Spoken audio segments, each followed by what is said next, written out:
Amendment bill 2026 के support में खड़ी हुई हूं।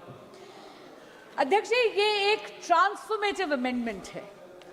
इसकी न केवल आवश्यकता है बल्कि ये आज के समय की मांग भी है। और इस अमेंडमेंट को लाना आदरणीय प्रधानमंत्री श्री नरेंद्र मोदी जी की संवेदनशीलता और उनकी जिम्मेदाराना सरकार का प्रमाण है। अध्यक्ष जी, जब एक कॉम्पिटिटिव एग्जामिनेशन कॉम्प्रोमाइज होता है तो उसका असर केवल उस कैंडिडेट पे नहीं होता जिसका भाग्य दांव पर लग जाता है। इसका असर तो उस उनींदी मां पर भी होता है जो सुबह 4 बजे गर्म दूध और भीगे हुए बादाम अपने बच्चे को खिलाती है। उसका असर उस पिता पर भी होता है जो अपनी इच्छाओं का त्याग कर कर उस बच्चे की फीस भरता है।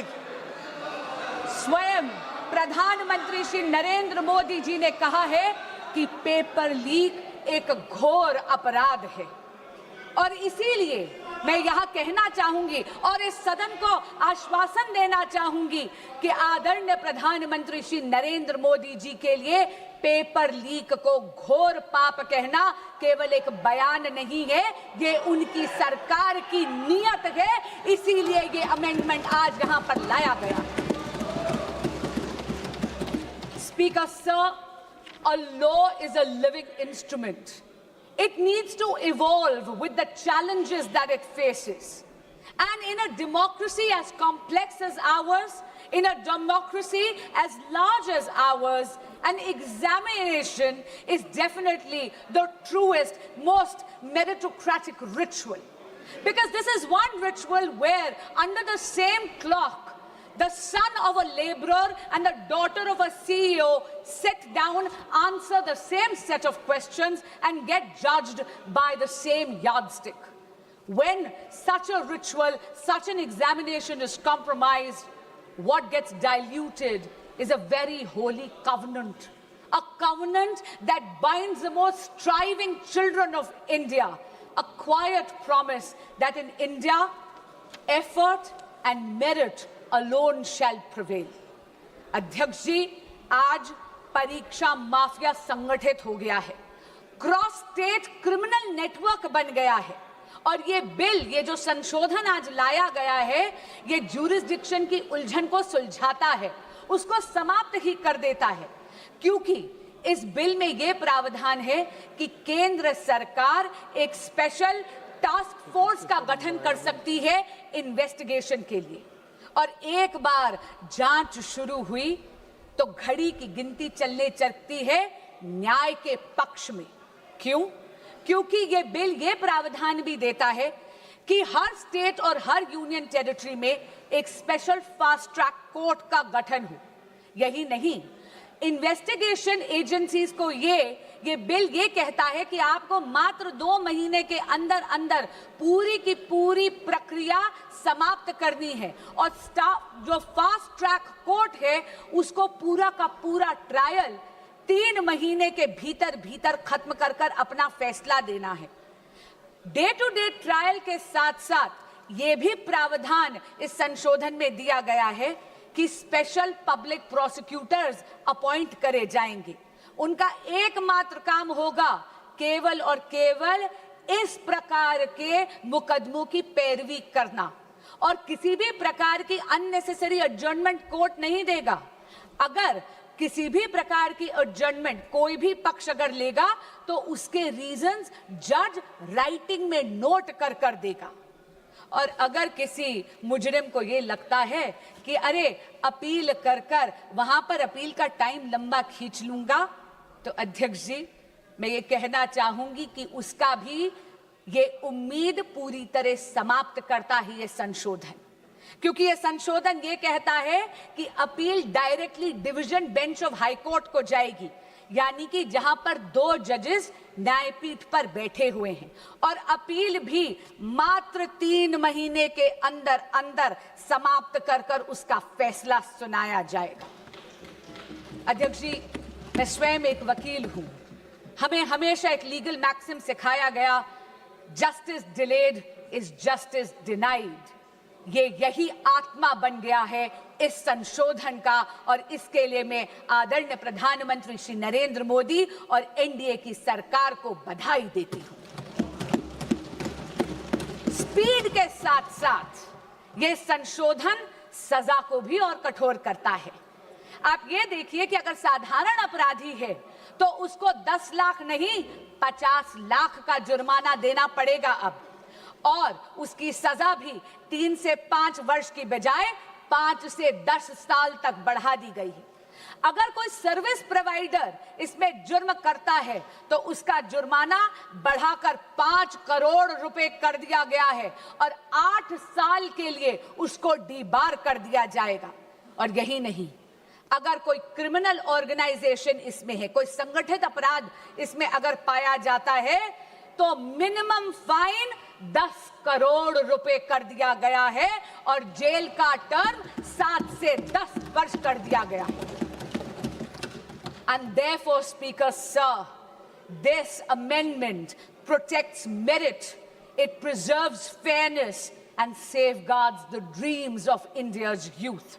It provides for expeditious investigation. It provides for time-bound trial procedures while reinforcing institutional accountability across the entire examination ecosystem. This amendment is the product of a responsive governance by a responsible Modi government. But Speaker, sir, this reform is not in isolation. अध्यक्ष जी, प्रधानमंत्री श्री नरेंद्र मोदी जी तो वो नेता हैं जो youth lead development का मूल मंत्र देते हैं विकसित भारत के संकल्प को सिद्ध करने के लिए, और इसीलिए परीक्षा में चर्चा कर कर उन्होंने अपने व्यक्तिगत समय का निवेश करा है इस देश के युवाओं में। उन्होंने तो ये सुनिश्चित करा है कि हमारे देश का बच्चा एग्जाम वॉरियर से एग्जाम वॉरियर बन जाए। पिछले 12 वर्षों में शिक्षा के क्षेत्र में मोदी सरकार के अथक प्रयासों से रिफॉर्म एक्सप्रेस चल रही है।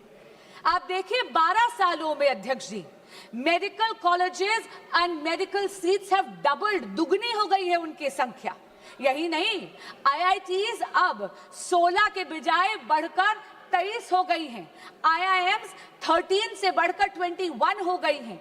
Functioning AIIMS, all India institute of medical sciences अब 7 नहीं, मोदी सरकार के कार्यकाल में 7 से बढ़कर 20 हो गई हैं। यही नहीं, नंबर ऑफ यूनिवर्सिटीज भारत में मोदी जी के कार्यकाल में 60% से ज्यादा हो गई हैं, बढ़ गई हैं। As far as higher education enrollment statistics are concerned, अध्यक्ष जी, 91 लाख एडिशनल स्टूडेंट्स अब हायर एजुकेशन के इंस्टीट्यूट्स में एनरोल करते हैं, जिसमें से 50 लाख महिला स्टूडेंट्स हैं, फीमेल स्टूडेंट्स हैं। और हाँ, एससी स्टूडेंट्स की एनरोलमेंट तो 44% हो गई है। एसटी स्टूडेंट्स की संख्या बढ़कर 65% हो गई है। अध्यक्ष जी, ये विस्तार केवल अफसरों का विस्तार नहीं है, ये सामाजिक न्याय का विस्तार है। लेकिन मोदी सरकार ने रिफॉर्म्स को केवल इंस्टीट्यूशंस तक सीमित नहीं रखा, डिजिटाइज कर कर यह सुनिश्चित कर दिया कि दीक्षा के माध्यम से एजुकेशन हर बच्चे के मोबाइल फोन तक पहुंच जाए। ईट पाठशाला के माध्यम से पूरी की पूरी लाइब्रेरी अब बच्चों की हथेली में है। CUET जैसा एडमिशन प्रोसेस के लिए एग्जामिनेशन लाकर एडमिशन प्रोसेस को और ज्यादा पारदर्शी यानी ट्रांसपेरेंट बना दिया, और NEP 2020 में भारत की एजुकेशन सिस्टम को रिजिड स्ट्रीम से मुक्त कर दिया गया है। यदि कोई स्टूडेंट बायोलॉजी के साथ साथ म्यूजिक पढ़ना चाहता है तो उसको अब अपनी प्रतिभा में किसी एक सब्जेक्ट का चयन करने की जरूरत नहीं है, क्योंकि नरेंद्र मोदी जी ने यह सुनिश्चित कर दिया है कि प्रतिभा ना परिस्थितियों की अधीन होनी चाहिए और ना ही एजुकेशन स्ट्रीम्स की मोहताज। अध्यक्ष जी, जब अफसरों का विस्तार होता है, तो उसके साथ साथ उन अफसरों की निष्पक्षता भी सुनिश्चित करनी अनिवार्य है। ये अमेंडमेंट बिल 2026 का यही सुनिश्चित करता है।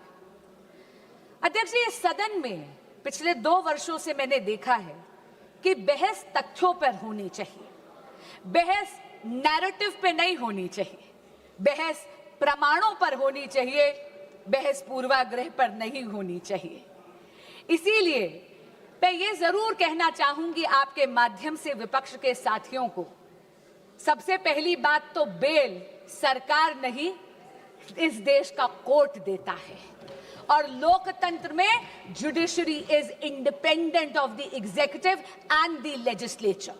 दूसरी बात मैं ये कहना चाहूंगी, कांग्रेस के साथी और विपक्ष के कुछ साथी एक नैरेटिव बिल्ड करने की कोशिश कर रहे हैं, जैसे कि पेपर लीक की समस्या, एग्जाम कॉम्प्रोमाइजिंग की समस्या केवल और केवल 2014 के बाद पैदा हुई है। अध्यक्ष जी, मीडिया की रिपोर्टों का अगर हम सच माने तो विपक्षी दलों के जहां जहां पर शासित राज्य हैं और पिछले जब 1 दशक था, जब 2014 से पहले कांग्रेस लेड यूपीए सरकार था, तब 1 नहीं 2 नहीं बल्कि टोटल 22 बार पेपर लीक होकर कैंसिल करने पड़े। उनमें से कांग्रेस लेड यूपीए सरकार के अधिकार क्षेत्र में आने वाले 6 ऐसे एग्जामिनेशंस हैं जो सीधा केंद्र सरकार के नीचे आते थे। अध्यक्ष जी, AIIMS PG examination 2006, ICAI CPT examination 2007, CLAT 2009, Railway Recruitment Board examination 2009, AIEEE 2011, SSC CGL examination 2013, ये सारी की सारी पेपर लीक तब थी जब विपक्षी दल सत्ता में था, यानी कांग्रेस लेड यूपीए गवर्नमेंट थी। अब मैं राज्यों के कुछ आंकड़े आपको देना चाहूंगी। राजस्थान में जब कांग्रेस की सरकार थी तो REET, RPSC, senior teacher recruitment, police constable examination recruitment, forest guard recruitment, CHMO recruitment exams leak हुए। टीएमसी की जब सरकार थी, पश्चिम बंगाल में टीचर रिक्रूटमेंट स्कैम में सुप्रीम कोर्ट ने 27,753 अपॉइंटमेंट्स को कैंसिल करा गया, क्योंकि उन्होंने उसमें फ्रॉड और मैनिपुलेशन पाया। यही नहीं, जब बीआरएस की सरकार थी तेलंगाना में तो टीएसपीएससी पेपर का लीक हुआ। उत्तर प्रदेश में जब सपा की सरकार थी तो police constable recruitment paper leak हुआ। तब तो सॉल्वर गैंग्स और ऑर्गेनाइज्ड एग्जाम फ्रॉड के गैंग्स वहां ऑपरेट करते थे। और हाल ही में पंजाब में, ये तो इसी साल की बात कर रही हूं, फार्मेसी ऑफिसर रिक्रूटमेंट एग्जामिनेशन में तो हाई टेक यानी ब्लूटूथ का इस्तेमाल कर उस पेपर को कॉम्प्रोमाइज करना गया। पर मैं पूछना चाहती हूं, इससे पहले कि विपक्ष मुझ पर यह इल्जाम लगाए that I am talking about whataboutery, this is not about whataboutery, but I am calling out the opposition on its selective outrage। मैं पूछना चाहती हूं विपक्ष से कि अगर ये सिद्धांत की लड़ाई है तो सिद्धांत सरकार देख के बदल कैसे जाता है। मैं पूछना चाहती हूं कि अभी खड़े होकर इन्होंने तत्कालीन केंद्रीय शिक्षा मंत्री की बात करी, क्या माननीय गौरव गोगोई जी ने अभी तक पंजाब के एजुकेशन मिनिस्टर का इस्तीफा मांगा है या नहीं? यही बात नहीं है अध्यक्ष जी, एक सिंगल प्रोफेशनल टेस्टिंग एजेंसी की मांग पिछले 30 साल से इस देश में पेंडिंग थी। 1986 की जो नेशनल पॉलिसी थी एजुकेशन की, उसका जब प्रोग्राम ऑफ एक्शन 1992 में आया तब ये मांग उभर कर आई। इसको आईआईटी डायरेक्टर्स कमेटी ने 2010 में रीइटरेट करा, इसे दोहराया, लेकिन ये मांग इसको अनदेखा कर दिया कांग्रेस पार्टी और यूपीए ने। क्यों? क्योंकि उनको कोई फर्क नहीं पड़ रहा था कि इस देश के युवा का भविष्य कसौटी पर नहीं उखरना था। उनको कोई फर्क नहीं पड़ना था कि इस देश के युवा का भविष्य उसकी बलि दी जा रही थी। ये तो नरेंद्र मोदी की सरकार आई, एनडीए की सरकार आई तो 2017 में एनटीए का गठन हुआ। अध्यक्ष जी, जहां पर कांग्रेस शासित यूपीए ने पॉलिसी वैक्यूम करा, वहीं पर अगर मैं जेनजी की भाषा को बोरो करूं, then I will have to say Modi ji clocked it and provided a legislative solution. But while Narendra Modi provided an anti-paper leak law, a very robust law, which today is being even more formidable, all that the opposition did was chase political opportunism. अध्यक्ष जी, फर्क साफ है, फर्क के